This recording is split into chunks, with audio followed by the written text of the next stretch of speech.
Hello everybody, welcome back to Invisible UX. Today we'll continue our series of Figma tutorials with part 2 of our session on stroke. Enjoy. With the inside, you can determine where on the object's boundary the stroke appears. So no matter how far you zoom in, you get this little blue line. That's the boundary of the object. Okay. Now this blue line, if the corner didn't have a radius, the object would go all the way there. Okay.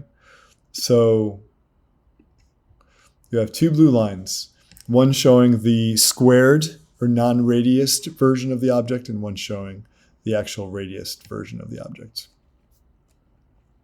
Okay. So as we zoom in, we see that inside is selected. So any stroke, any thickness is shown on the inside of that boundary. We can go center, so that thickness is centered on that boundary. We can go outside, so the thickness is completely aligned with the outside of the boundary of the object. We can also adjust the thickness of the stroke. Right now it's at 1 pixel. We can hover, press, and scroll,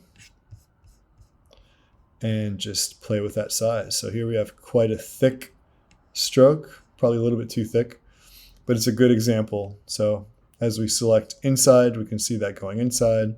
As we select center, we can see that stroke thickness moving depending on what is selected. Similarly to the radius corners, you can change the stroke of each individual side separately. So by selecting strokes per side, you can adjust even, you may want strokes on certain sides, right? Only on the left, only on the right, only on the bottom. Unless you go custom and you get a menu here that dictates your stroke size on each side. So here we have stroke on the top, stroke on the bottom, looks like brackets, stroke on the right, no stroke on the left. Okay. Going a little bit deeper, you have a stroke style adjustment. So by default, it's set as solid. You can set a dash as well.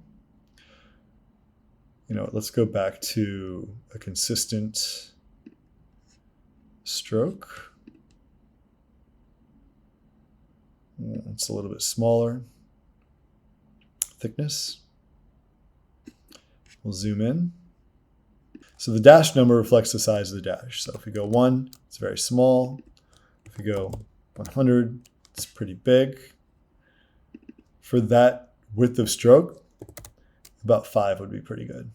Now the gap defines, take a guess, the space between each dash, or space between the line elements. So 1's, again, going to be very tight, very small.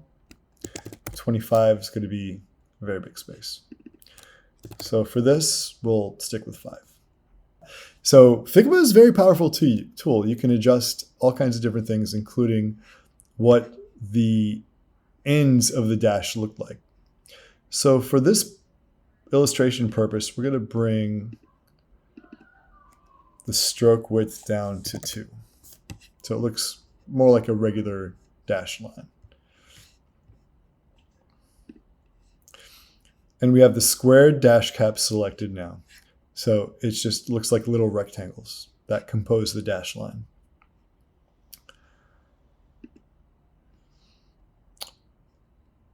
Oh, sorry. We had the no dash cap selected, right?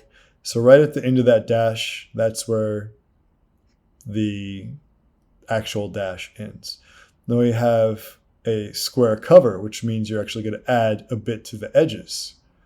With a round cover or cap, you get around the edges. Okay, so a lot of control options there.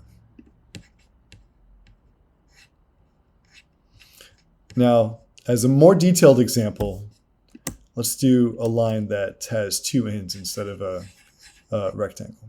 Okay. So we'll select it, go to our stroke style, select dash. We see the dash cap is none. Go to square. We see it's been squared. Go to round. Now we see that it's round on both sides. Now what's kind of strange here is when we go to the round dash cap, you only get half round. There's no rounding on the inside. That's because outside is selected. So if you go inside, you'd have the opposite problem. But if you select center, now you're getting more of an oval shape that you would expect to see. Okay, let's change our stroke back to a solid line. Let's change it back to black for simplicity. Select it, and now we can look at the effects options.